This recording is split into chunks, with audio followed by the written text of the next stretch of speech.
अस्सलामुअलैकुम। आज का जो मेरा टॉपिक है वो है database problem, file based approach and advantages database approach. Clear. सबसे पहले देखते हैं कि डेटाबेस क्या है। डेटाबेस कहते हैं organise collection of related record. For example हम किसी एक पर्टिकुलर ऑब्जेक्ट के ऊपर ठीक है सारा डेटाबेस क्रिएट करते हैं। मिसाल के तौर मैं कह देता हूँ स्टूडेंट। अब एक डेटाबेस के अंदर बहुत से टेबल्स बनते हैं और हर टेबल के अंदर बहुत से कॉलम्स होते हैं और कॉलम्स के अंदर हम रिकॉर्ड मेंटेन करते हैं। फॉर एग्जांपल ठीक है, वन बाय वन सारी चीज़ों को स्टडी करते हैं। सबसे पहले आ रहा है अब डेटाबेस में हमने क्या दिया, स्टूडेंट की इन्फॉर्मेशन मेंटेन करनी है। तो स्टूडेंट किसी कॉलेज या यूनिवर्सिटी में जब जाता है तो सबसे पहले हम एक स्टूडेंट का टेबल क्रिएट करते हैं डेटाबेस के अंदर। ठीक है, अब हम स्टूडेंट की इन्फॉर्मेशन मेंटेन कर लेंगे। उसके बाद जो जो एक्टिविटीज़ परफॉर्म होती जाती है हम उसको मेंटेन करते हैं। स्टूडेंट के एग्ज़ाम आ गए हैं, इसका मतलब है हम स्टूडेंट के टेबल से रिलेटेड एग्ज़ाम का टेबल मेंटेन करेंगे उसी डेटाबेस के अंदर। फिर स्टूडेंट से रिलेटेड उसके लाइब्रेरी बुक्स की इन्फॉर्मेशन सेव करेंगे। स्टूडेंट ने कौन सी बुक इशू करवाई है, कब से करवाई है, कितना टाइम हो चुका है, ये सारा रिकॉर्ड मेंटेन करना है। ठीक है, यानी एक डेटाबेस के अंदर एक से ज़्यादा टेबल होते हैं और हर टेबल के अंदर ठीक है हम प्रीवियस लेक्चर में देख चुके हैं कॉलम्स होते हैं, फील्ड्स होते हैं या उन्हें हम एट्रीब्यूट्स भी कहते हैं। ठीक है, जैसे मैंने कह दिया स्टूडेंट का रोल नंबर है, स्टूडेंट का नेम है, फादर नेम है, एड्रेस है। तो हम इन कॉलम्स के नीचे इनकी इन्फॉर्मेशन सेव करते हैं। ठीक, हम उन्हें रिकॉर्ड कहते हैं। ठीक है, मैंने कह दिया रोल नंबर 1, नेम, ठीक है, उसके बाद फादर नेम, एड्रेस। ठीक है, एक स्टूडेंट का रिकॉर्ड कंप्लीट हो गया। फिर मैंने कहा रोल नंबर 2, फिर उस स्टूडेंट का name, father name, address, mobile number, दूसरे स्टूडेंट का रिकॉर्ड मेंटेन कर दिया। ये स्टूडेंट टेबल बनेगा। फिर उसी से रिलेटेड एग्जाम टेबल मेंटेन करते हैं। और कॉलेज या यूनिवर्सिटीज़ के अंदर कोई भी इंफॉर्मेशन मेंटेन करने के लिए जो यूनिक चीज़ होती है वो रोल नंबर होता है। तो कॉलेज या यूनिवर्सिटीज़ के अंदर सारी चीज़ें रजिस्ट्रेशन नंबर या रोल नंबर के ऊपर बेस करती हैं। ठीक हो गया। आगे नेक्स्ट, टेबल क्या है। टेबल दो चीज़ों पे बेस करता है, रोज एंड कॉलम्स। ठीक है, अब यहाँ पे अब एक डाटाबेस के अंदर ठीक है बहुत से टेबल होते हैं और मैंने टेबल का आपको स्ट्रक्चर बता दिया है। यानी टेबल बनाया मैंने, उसके 3 कॉलम्स रखे हैं और उसके अंदर 2 रिकॉर्ड डाल दिए। यानी टेबल दो चीज़ों पे बेस करता है और जब टेबल मिलते हैं तो आपका डाटाबेस बन जाता है। क्लियर। ये पिछले लेक्चर में हम लोग चीज़ें देख चुके हैं।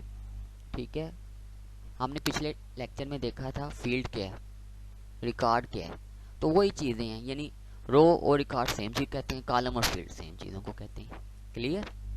आगे एग्जाम्पल ऑफ डेटाबेस मैंने लिख दिया लाइब्रेरी। अब लाइब्रेरी में थाउजेंड ऑफ बुक्स होती हैं, रैक्स बने होते हैं, यानी एक रैक के अंदर मैं कहता हूँ 50 बुक्स हैं। ठीक है, तो नंबर ऑफ बुक्स एक लाइब्रेरी में पड़ी हैं। तो आपको ये रिकॉर्ड मेंटेन करना कि 1000 बुक ठीक है रैक 1 में कौन कौन सी बुक पड़ी है, रैक 2 में कौन कौन सी बुक पड़ी है, फिर वो बुक्स किस किस ने इशू करवाई है, कब से करवाई है, रिटर्न कब करवानी थी। ठीक है, अभी तक नहीं हुई, अगर हो चुकी है तो फिर दूसरे किसी स्टूडेंट को मिली है, ये बुक कितनी बार इशू हो चुकी है। ये सारी चीज़ें ठीक है हम डेटाबेस के अंदर मेंटेन करते हैं। क्लियर। उसके बाद आगे अकाउंट, किसी भी ऑर्गेनाइजेशन में अकाउंट सिस्टम मेंटेन करते हैं।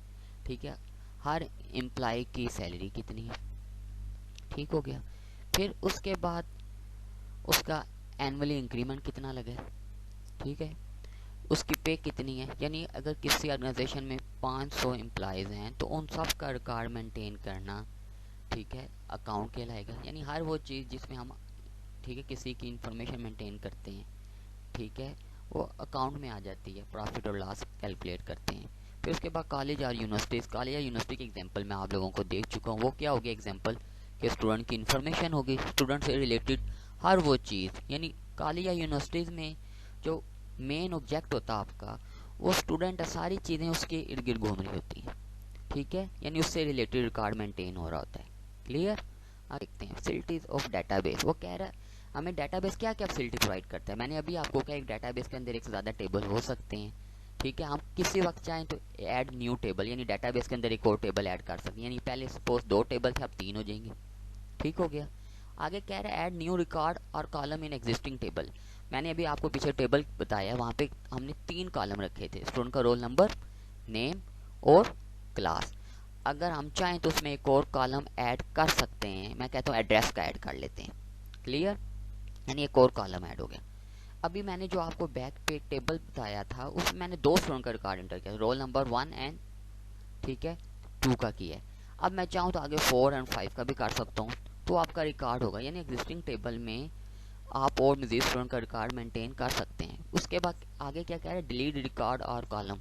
वो कह रहा है अगर 3 थे तो 3 से आप किसी एक कॉलम को डिलीट भी कर, मैं कहता हूँ मैं ठीक है स्टूडेंट का रोल नंबर वाला कॉलम डिलीट कर दूँ, ठीक है, या क्लास वाला कॉलम डिलीट कर दूँ, किया जा सकता है, ठीक है। लेकिन जो मैं कॉलम्स का नेम ले रहा हूँ ये बड़े इंपॉर्टेंट कॉलम्स हैं, इनके बगैर चीज़ें मेंटेन नहीं हो सकती, मैं आपको सिर्फ एग्जांपल दे रहा हूँ।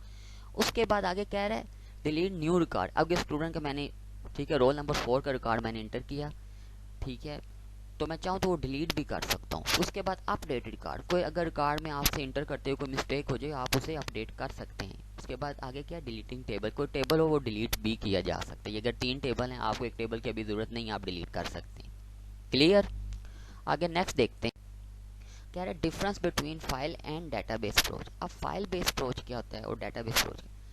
अब जब भी कोई डाटा मेंटेन करते हैं, ठीक है, उससे रिलेटेड आगे आपके मजीद टेबल बनते हैं, तो सबसे सूटेबल जो आपके पास होता है वो ठीक है डाटाबेस होता है, ठीक है। अब डाटाबेस हमारे पास एसक्यूएल सर्वर है, एमएस एक्सेस है, उसके बाद ओरेकल है, ठीक है, हमारे पास मेन ये 3 चलते हैं ज़्यादा। उसके बाद आगे क्या है, file based approach. File based, अब मैं सबसे पहले जो मैंने डिफरेंस लिखा है वो मैं आपको बताता हूँ क्या है। वो कह रहा है डाटा में be duplicated in different file that cause data redundancy, ठीक है। अब ये क्या, ये मैंने क्या लाइन लिखी है, फॉर एग्जांपल स्टूडेंट आते हैं कॉलेज के अंदर, हम इनका ना फाइल बेस्ड अप्रोच यानी वर्ड के अंदर या ठीक है माइक्रोसॉफ्ट एक्सेल के अंदर हम क्या करते हैं, कॉलम बना के स्टूडेंट का रिकॉर्ड सेव कर देते हैं। अब होता क्या है कि जो एडमिशन इंचार्ज है उसने सारे स्टूडेंट का रिकॉर्ड इंटर कर दिया, क्लियर। उससे बाद क्या हुआ कि नेक्स्ट वही रिकॉर्ड हमने उठा के जब एग्जाम शुरू होने वाले थे वही रिकॉर्ड स्टूडेंट्स को दे दिया, एग्जाम इंचार्ज को, ठीक है, वही रिकॉर्ड हमने किसको दे दिया, एग्जाम इंचार्ज को। अब एग्जाम इंचार्ज उस रिकॉर्ड को मेंटेन करेगा, अगर वो ठीक है मैं कहता हूँ इंटर का स्टूडेंट है तो इसका मतलब है 2 साल तक वही ठीक है आपकी फाइल चलेगी। अब एक फाइल एडमिशन इंचार्ज वाले के पास पड़ी और एक फाइल कहाँ पे चली गई, एग्जाम वाले के पास। फिर एडमिशन इंचार्ज वाले से लाइब्रेरी वालों ने इन्फॉर्मेशन ली कि हमें पता चले कि जो बुक इशू करवाने वाला है वो कौन सा स्टूडेंट है, रोल नंबर के हमने रिकॉर्ड मेंटेन करना है, एक फाइल की कॉपी लाइब्रेरी वालों को दे दी। यानी अब एक फाइल की कापियाँ 3 जगह पड़ी हैं, कहाँ कहाँ पड़ी हैं, स्टूडेंट एडमिशन इंचार्ज के पास, एग्जाम इंचार्ज के पास और लाइब्रेरियन के पास, यानी 3 जगह पे पड़ी हैं, ठीक हो गया। अब क्या हुआ कि जो मैं फिर पढ़ रहा हूँ, कह रहा है डाटा में भी duplicated in different file that cost data redundancy. अब इसमें प्रॉब्लम क्या हो सकता है, लेकिन डाटाबेस अप्रोच में देखें, कह रहा है data is not duplicated and appears only once. वो कह रहा है लेकिन डाटाबेस जो होता है वो सेंट्रल लोकेशन पे पड़ा होता है, सारे उसको जस्ट यूज कर रहे होते हैं, शेयर कर रहे होते हैं, ठीक हो गया।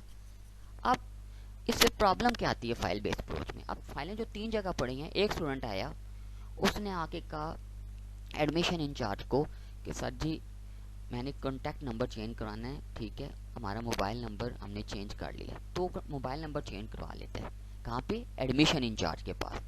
अब लाइब्रेरियन के पास और एग्जाम इंचार्ज के पास वो चेंज नहीं हुआ, ठीक हो गया, यानी डुप्लीकेट रिकॉर्ड पड़ा हुआ है। उसके बाद कोई आता है एग्जाम वालों के पास, एग्जाम स्टार्ट हुए हैं, टीचर ने बताया कि जो भी आपका एग्जाम का रिजल्ट आएगा हम आपके घर वालों को सेंड करेंगे या इन्फॉर्म करेंगे। एक स्टूडेंट आया एग्जाम वालों को बता दिया, ठीक है, कि हमने ठीक है क्या कि कॉन्टैक्ट नंबर चेंज करवाना, एक स्टूडेंट ने वहाँ पे एग्जाम वालों को करवा दिया। अब एक स्टूडेंट एग्जाम वालों को चेंज करवा चुका फाइल में और एक स्टूडेंट कहाँ पे चेंज करवा चुका है, एडमिशन इंचार्ज वालों के पास, ठीक है, और लाइब्रेरी वालों की जो फाइल है वो चेंज नहीं हुई।